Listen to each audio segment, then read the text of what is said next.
Vamos a ver los estados celestes como parte del estado cósmico de los planetas para comprender de que esta situación de la parte estructural del zodiaco es tan importante en la astrología.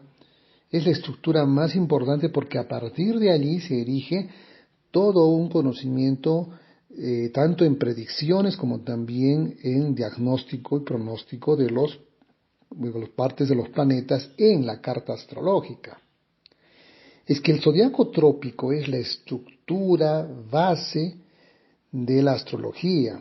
Representa un poco la fuerza pasiva del universo, la fuerza estructurante, la forma principal, la malla básica, donde se van a dar todos los procesos en el ser humano, como por ejemplo, como ya hemos visto el polo humano y el polo cósmico, el ser humano son los instintos de base, las partes más primigenias, las funciones básicas de la célula, que tienen pues una consonancia con la parte importante en el cosmos, que es el zodiaco trópico, porque la Tierra justamente estructura este zodiaco trópico, dado su movimiento de traslación y rotación como hemos explicado.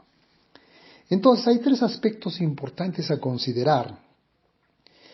Los signos como la estructura base, los planetas como la función de dicha estructura y las casas como el contenido o la direccionabilidad donde van a incidir este sistema zodioplanetario. Ahora, en la personalidad humana, o sea, en el ser humano, está supeditada justamente a la estructura, a la función y al contenido. O sea, a sus instintos, a sus tendencias y a la dirección de dicho instinto-tendencia. Estas tres partes, zodiaco, planetas y casas, en otras palabras, la estructura, la función y el contenido, no trabajan solos, sino trabajan en una situación sinérgica y guardan una estrecha relación que está modulada por las leyes de interpretación de Morin de Villefranche. Entonces, estos planetas, yo las voy a llamar por ahora fuerzas, son pues las expresiones, repito, son las expresiones dinámicas de las fuerzas estáticas, o sea, del zodiaco trópico.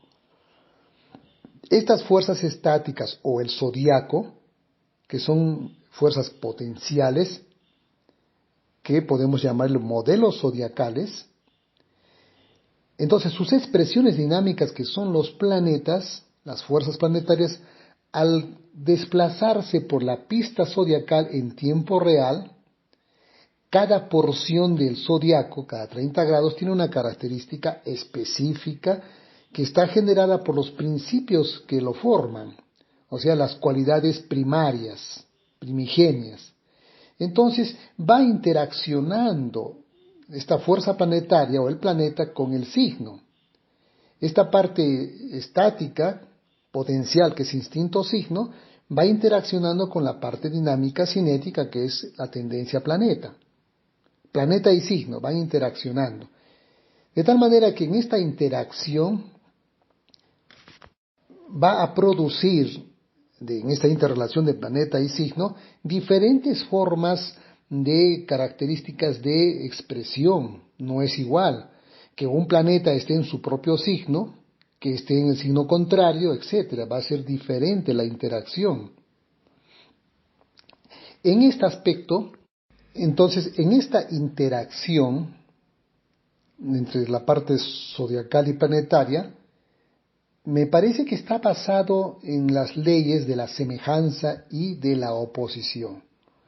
Entonces, mientras más semejante son el planeta y el signo, estas se sienten reforzadas, armonizadas, se asocian, producen algo positivo. Mientras más opuesto están, en cuanto a sus características primigenias, esto crea pues una crisis, disocia, desarmoniza, da efectos negativos. Como cada planeta se va desplazando por cada signo, por cada porción de 30 grados, va a generar estados planetarios, estados celestes en general o estados planetarios, que podría decirse cómo se encuentra el estado de ese planeta. Y si lo enlazamos a la parte humana, sería cómo está el estado psíquico de ese individuo, que está relacionado con la semejanza o la oposición. Cuando está semejante, es decir, cuando la semejanza es plena, pues llamamos domicilio. Y cuando está en una oposición extrema, llamamos destierro. Y quisiera referirme a la ley 24 del gran Morin de Villefranche, que les voy a leer textualmente para que ustedes puedan observar cómo enfoca esto del estado celeste. Y él nos dice en su ley número 24, se debe definir en primer lugar el estado celeste de un planeta como regulando la cualidad de sus efectos. Miren, en primer lugar dice que hay que definir el estado celeste de un planeta para poder hacer una interpretación. No podemos tomar en cuenta al planeta sin conexión con el signo, porque a eso también se refuerza la ley 21, que dice que todo planeta opera siempre conjuntamente con el signo zodiacal en la cual él se encuentra. O sea, acá está indicándonos esa unión zodioplanetaria íntimamente ligados. Por eso que más allá en la ley 22 dice que todo signo zodiacal opera siempre bajo la dependencia de la naturaleza y del estado celeste de su Señor. Ojo, está llevándonos a una visión integral donde planeta y signo operan directamente y en una simbiosis completa. Entonces, es en esta valoración de cada fuerza, es decir, de cada planeta, pero basado en su semejanza o en su oposición, de acuerdo al signo o zona astrológica o zodiacal en la que está en ese momento, o en el momento que uno nace, o en el momento en tiempo real.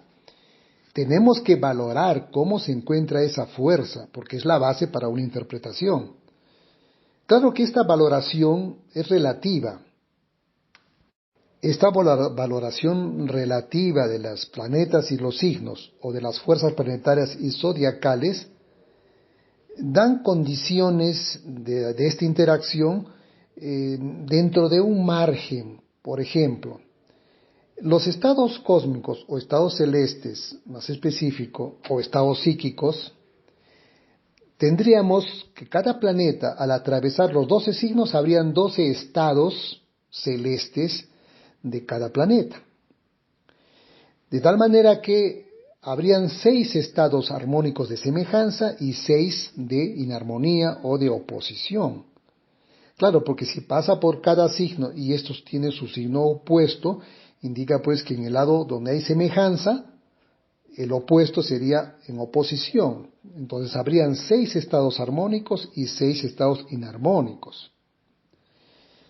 Entonces en estos estados armónicos hay pues una serie de graduación, donde va del más alto hasta el más pequeño o más suave, por llamarlo de esa forma. El más alta, la semejanza más intensa, la tradición le llama domicilio. Luego le seguiría la exaltación.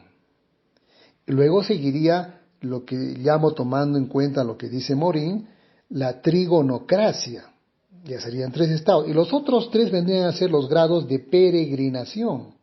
Por no tener otro nombre más adecuado, llamamos la peregrinación, que son estados ya más ligeros de semejanza. Peregrino 1, peregrino 2, peregrino 3. O tomaríamos algunos nombres ancestrales para determinar, pero es solo cuestión de nombres, de tal manera de que ese planeta tiene 3 estados de peregrinación. Entonces, habrían ahí 6 estados armónicos de semejanza, donde el más alto estaría pues en el domicilio, luego sería exaltación, trigonocracia y estados de peregrino. Si le damos una valoración de 6, de más 6, por ejemplo, al estado máximo, los otros serían más 5, más 4, más 3, más 2 y más 1, de tal manera que completamos el estado celeste del planeta en los primeros 6 signos que son semejantes, que serían positivos, y los opuestos y los contrarios serían pues los estados negativos o inarmónicos, que tendríamos en el lado opuesto al destierro, a la caída, a la trigonocracia negativa y a los 3 peregrinos negativos en graduación, como pueden ustedes observar en la siguiente gráfica. En esta gráfica, ustedes pueden observar los grados de semejanza y grados de oposición entre el planeta y el signo. Y le vamos a dar una valoración relativa de +6 al domicilio, porque son 12 signos, 6 son armónicos y 6 son opuestos o inarmónicos. Entonces la exaltación sería +5, acá le he puesto exaltación 2, pero sería la trigonocracia +4 y los peregrinos +3, +2 y +1. Y luego después de eso ya empieza a haber una oposición, un contraste en la naturaleza constitucional primigenia, donde habría -1, -2 y -3, que serían los grados de peregrinación, -4 trigonocracia negativa, la caída -5 y el destierro -6. Y quiero hacer una anotación que en la ley 25, Morin de Villefranche nos habla prácticamente de estos 3 primeros estados, el domicilio, exaltación y la trigonocracia. Porque él dice así: por su dominación, un planeta significa estabilidad de las cosas y cosas estables. Por su exaltación, cambios súbitos y muy notables. Y por su trigonocracia, combinaciones y asociaciones. Entonces, en esta valoración de los estados cosmopsíquicos, que vamos a determinarlos con exactitud relativa, con el puntaje que hemos propuesto, y podemos medirlos cualitativa y cuantitativamente. Cuantitativamente nos va a informar sobre su fuerza o debilidad, y cualitativamente nos va a informar sobre la positividad, virtud, o la negatividad. Entonces podemos medir cuán fuerte o débil se encuentra y cuán positivo o negativo se encuentra el planeta o la fuerza planetaria. Entonces, con estos valores entramos a una cuantificación de los estados celestes en la astrología. Claro, mediante la parte de la cualidad y cantidad. Porque hay que tomar en cuenta que todo ser humano tiene dentro de sí mismo al universo en los 12 signos, como ya hemos platicado en los audiovideos anteriores. Y si tiene los 12 signos, tiene los 12 instintos, pero reflejados en el cosmos solo vamos a encontrar por ahora los 10 planetas en los cuales se encuentra su resonancia. Y que cada uno tiene un modelo, un paisaje, un cosmograma o un rol en la vida de cada uno. Ahora quiero hacer referencia a las múltiples formas que han tenido autores, investigadores, estudiosos de la astrología desde años atrás para poder cuantificar a los elementos. Unos lo hacían por el número de planetas en los signos de la triplicidad, dando una variedad de formas en donde los elementos están en preponderancia y otros están en vacío.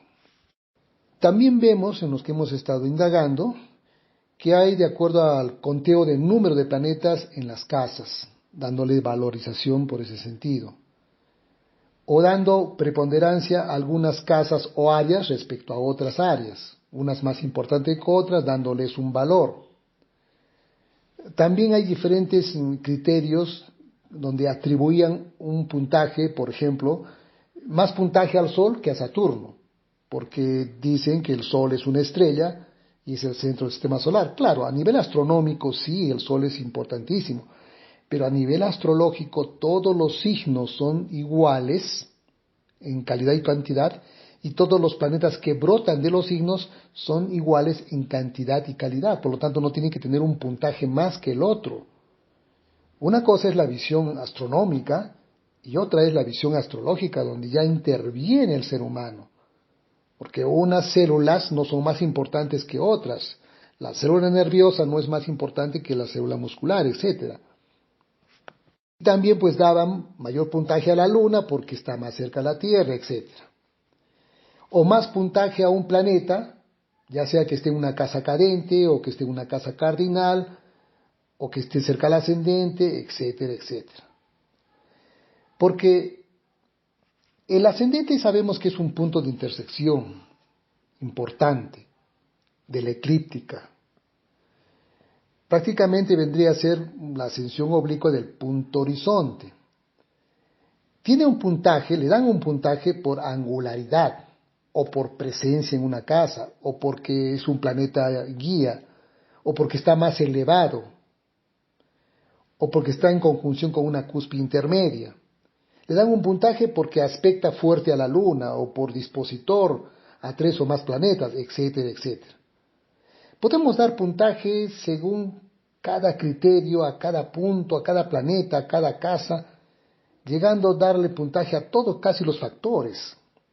Y a la hora de poder interpretar un mapa frente al paciente, frente al cliente o frente al estudiante, se hace una mezcolanza con resultados poco prácticos, porque es tal la cantidad de puntajes que al final salen puntajes pues encima de 30, 40, 50, 80, y para una interpretación tiene que ser la cosa práctica, sencilla y rápida. Toda esta confusión, a mi parecer, de no tener criterios comunes basados en la relación zodiaco-planeta, o sea, a nivel de ser humano, instinto y tendencia, o sea, la visión biológica, hace que abordemos una interpretación y a veces resulta un laberinto donde podemos entrar pero no salir. Y más aún si tomamos en cuenta a los otros elementos como a los asteroides, las ruedas que son más de 1000 ruedas, es decir, se hace una carta astral un laberinto donde el astrólogo termina poco cuerdo después de entrar lúcido. Creo que debemos empezar por las bases de la carta natal o cosmograma, y hay que tomar a esta carta como lo que es, el mismo ser humano, en la que cuenta con sus 12 instintos y sus expresiones que son sus 12 tendencias, que tienen una importancia al mismo nivel como ya habíamos mencionado. Y estos tienen una expresión en el ámbito de la vida que Morin le llama el estado terrestre. Estos les dan direccionabilidad, pero no les pueden dar un puntaje extra. Y estas interacciones entre las bases humorales instintivas con una tendencia planeta, en un momento dado, se van a reforzar por semejanza, domicilio, exaltación, trigonocracia y peregrinación, o por oposición, destierro, caída, trigonocracia negativa y peregrinación. Y esto va a determinar una valoración relativa a la semejanza o a la oposición. Estos valores van a ir pues del 1 al 6, porque son 6 los estados de semejanza y 6 los estados de oposición. Esto resuena con la estructura misma del ADN y el ARN, en donde sus bases moleculares se basan en una conformación hexagonal. Ahora, esta cualificación y cuantificación es sencilla, simple, y solo va a señalar el grado de semejanza y el grado de oposición, que serían los estados celestes. Porque evaluar la fuerza o importancia relativa de un planeta, o sea, la fuerza psíquica y celeste, ha sido un interés antiguo de la astrología. Y si ustedes recuerdan, ya desde Ptolomeo se viene proponiendo puntajes para dilucidar justamente la importancia de un planeta en un signo o en una casa. El gran Morin de Villefranche, en la astrología gálica que todos deben ya conocer, da una composición de las energías planetarias o de los planetas según sus cualidades primitivas, como pueden observar en el cuadrito que estoy presentando. Ahí ustedes ven la tabla de los planetas, la composición de las cualidades primigenias según la astrología gálica de Morin. El Sol, la Luna, Saturno, etcétera, hasta Mercurio no toma en cuenta los planetas actuales, Urano, Neptuno y Plutón. donde le da una valoración al caliente, a la constitución caliente, frío, húmedo y seco. O sea, está tomando en cuenta él las cualidades primigenias que habíamos comentado en audios anteriores, en videos anteriores, que cada planeta tiene su relación entre caliente, frío, húmedo y seco. A esto quiero yo, bueno, vamos a conversar en un momento sobre este aspecto, pero quiero también tomar en cuenta al doctor Adolfo Weiss, un exégeta principal de Morin de Villefranche, también en su obra, La astrología racional, que es muy buena obra, muy buena. Algunos critican, los que siguen la astrología ancestral, yo diría astrología folclórica, porque no toma en cuenta bases fundamentales. En su obra, él muestra un cuadro de los estados cósmicos, pero ahí encuentran ahí, como ustedes observan, algunos vacíos. Por ejemplo, Marte dice que su domicilio diurno es en Aries y nocturno en el Escorpión. Por lo tanto, va a exiliarse en la Balanza y también en el Toro. Luego menciona ahí de que Marte se exalta en Macho Cabrío, bueno, en Capricornio, y va a caer en Cáncer o Cangrejo. Y está peregrino en los peces, en la Virgen y en el Aguador. Pero ¿y qué con los signos de Gemelos, Leo y Centauro? No los menciona. ¿Eso qué quiere decir? Que cuando Marte se encuentre en esos signos, ¿no tendría un estado cósmico? ¿Sería neutro o qué dirección tiene su calidad y cantidad? Entonces hay muchos de estos que no tienen un estado celeste claramente definido. Vean en el cuadro cómo hay varios planetas que en algunos signos en los que transita en forma real no tienen un estado celeste, no se les puede evaluar.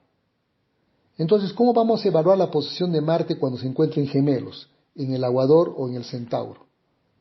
¿Qué vamos a hacer la relación planeta-signo, instinto y tendencia? ¿No habría? Tal vez cósmicamente celeste, en forma celeste no, pero a nivel humano sí tendría que haber, por el contraste de oposición o semejanza. Entonces, para que sea la astrología una ciencia completa, tiene que tener claro el estado celeste en cantidad y calidad para poder evaluar. Así, por ejemplo, como ven ustedes en el cuadro, Venus y Júpiter también tienen esos vacíos que no se puede llenar. Ahora, los astrólogos árabes llaman al planeta más importante Almute. Otros mencionan los dominantes planetarios, las astrodinas, armodinas, discordinas, que miden la fuerza de un planeta, etc. Pero ahora, determinar el estado celeste o el estado cósmico psíquico, es decir, cuán fuertes y positivos son las fuerzas del alma zodiaco y la dirección que tienen a través de las casas, nos va a permitir evaluar la calidad y cantidad de la fuerza planetaria y también la dirección que tiene y el efecto que produce esa direccionabilidad por la posición en una casa o en la esfera mundana. De tal manera que la operatividad del planeta esencialmente tiene una, pero circunstancialmente puede tener ciertas variaciones, eso por el estado terrestre. Esta determinación de un estado celeste o cosmopsíquico va a llevar a una información en el mapa astral o cosmograma, es decir, a una valoración más exacta de los efectos que tiene en una casa cualquiera. Esta misma valoración del estado celeste determinado exactamente puede usarse para otras áreas de la astrología.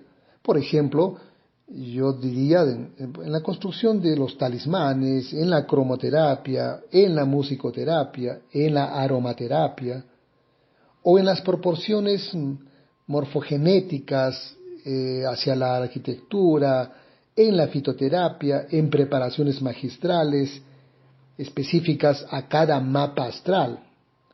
Lo que el enfoque que planteó el maestro Renaud de la Ferrer, en donde da pues una estructura de 4 pisos que le llama cosmobiología, en que la base es astronomía, luego viene la astrología, la astrosofía y la arqueometría.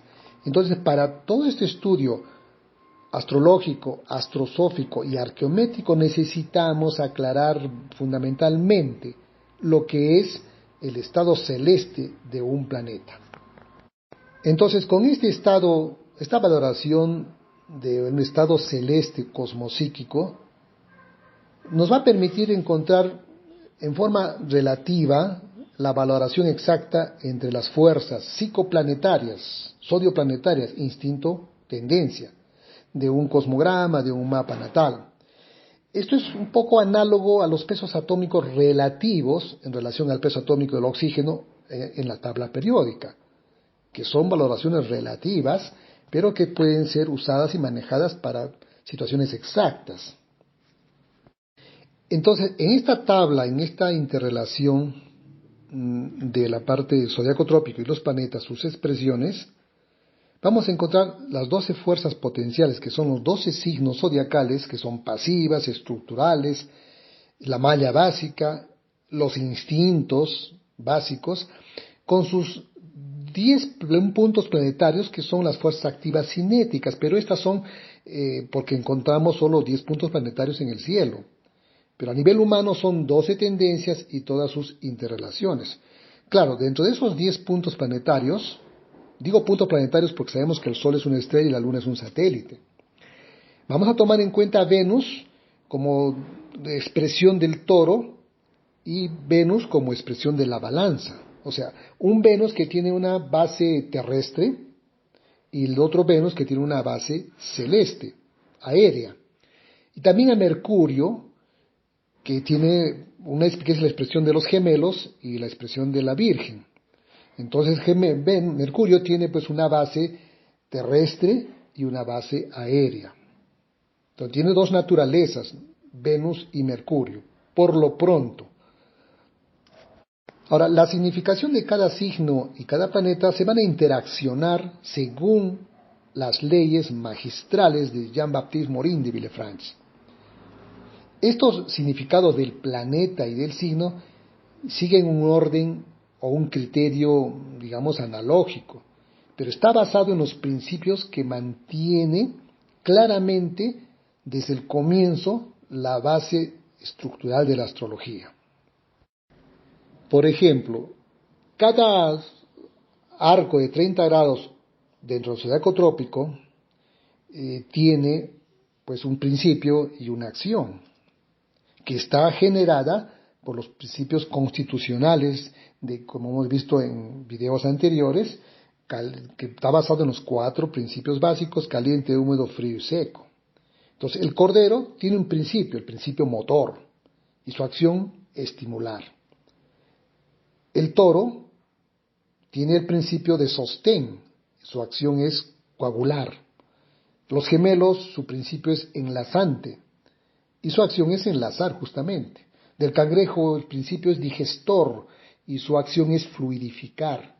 Del león es organizador y su acción es organizar. De la virgen el principio es selectivo y su acción es seleccionar. De la balanza su principio es equilibrante y su acción lógicamente es equilibrar. Del escorpión es generativo, su principio es fermentar, transformar, metabolizar. Del arquero tiene un principio expansivo, metabólico, y su acción es expandir, metabolizar también. De macho cabrío es justamente el principio estructurante, dentro de varios, por supuesto, y su acción es cristalizar, estructurar. Del aguador es alternante, su principio dentro de varios, y su acción es resonar, integrar. De los peces su principio es extensivo y su acción es disolver. Estoy usando los nombres de los signos en diferencia a las constelaciones. Ustedes me han escuchado, cuando hablo del cordero, es el signo del cordero que tiene una relación diferente, que no tiene relación, es una relación diferente con la constelación de Aries.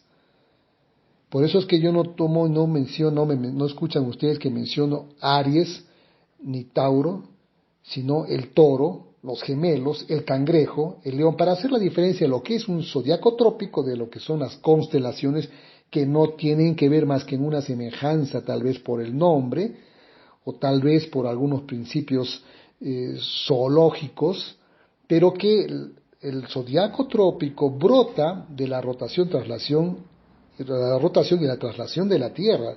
De ahí surgen los principios en los cuales da todo un simbolismo. Ahora, estos principios que se interrelacionan en la carta astral o en el mapa astral, y así no vamos a estar especulando de los significados que a veces se les atribuye, y hay una mezcla de significados a un signo con otro, se confunde. Cada factor cosmósico tiene su expresión simbólica específica, donde en las leyes de Morin de Villefranche nos dice, por ejemplo, en la número 11, que todo planeta difiere de los otros por su naturaleza o al menos por las propiedades activas de su influencia. Y también en la ley 12 dice, todos los signos zodiacales difieren entre ellos, ya por su naturaleza elemental, ya por las propiedades activas de su influencia o por los dos a la vez. Por eso que estas dos leyes, hay otras más, por ejemplo, dice en la ley, la primera ley que dice todo planeta produce efectos específicos diferentes en cada una de las casas astrológicas, igualmente ocurre con los signos zodiacales, etc. Entonces hay que demarcar los simbolismos de cada signo, y por supuesto que cada planeta, como brota, se expresa, es la expresión dinámica del signo estático potencial, el significado es el mismo. El Sol va a ser el mismo significado que tiene el león, porque de ahí expresa, de ahí brota, como la tendencia del instinto. Igual, Saturno, toda la constitución elemental va a ser fría, seca, igual como de donde brota, que es macho cabrío, porque de ahí nace. A nivel humano, las tendencias nacen de los instintos básicos. Entonces, en esta interacción, en el tiempo y el espacio del signo y planeta, lo que nos queda simplemente ver la direccionabilidad, en qué casa se encuentra, a qué casa rige, de quién depende por su dispositor, qué la sostiene por sus ángulos, etcétera, etcétera. Bien, de acuerdo a todo lo que estamos hablando respecto a los estados celestes, quisiera analizar un criterio que me parece que hay que hacerlo notar y que es muy importante, y a veces decisivo en algunas cartas astrales, cuando uno hace la interpretación, porque primero, como hemos hablado, hay que ver el estado celeste, definir el estado celeste de un planeta para poder hablar si está expresado bajo el amparo de la semejanza o de la oposición. Por un lado va a producir armonía y por otro lado desarmonía, etcétera, etcétera. Lógicamente de acuerdo a una graduación que hemos mencionado. Por ejemplo, la tradición dice que la luna se exalta en el toro, que Marte se exalta en macho cabrío, que Neptuno se exalta en el león, etcétera, etcétera. Pero la mayoría de los astrólogos, mis colegas, lo usan. Claro, para ellos ahí tiene resultados y lo exponen, etcétera, etcétera. Pero pienso que hay que ir un poco a las bases y reflexionar desde el ángulo de las bases mismas de la astrología, cualidades primigenias. Desde allí tenemos que ver si este criterio, dado por la tradición, yo le llamaría tradición folclórica, no ancestral, si está dentro de las bases, si usamos los principios para poder estructurar la astrología en bases firmes, para alcanzar ese sitial que se merece la astrología como ciencia regia. Ahora mire, vamos a usar este criterio usando las cualidades primigenias, que son pues la caliente, frío, húmedo, seco. Pero entre las cualidades primigenias, vamos a ver que el caliente tiene su opuesto el frío, y el húmedo tiene su opuesto el seco. Son cualidades secundarias. Las primarias son caliente, frío. Las secundarias son húmedo seco, porque son las que se oponen y son en la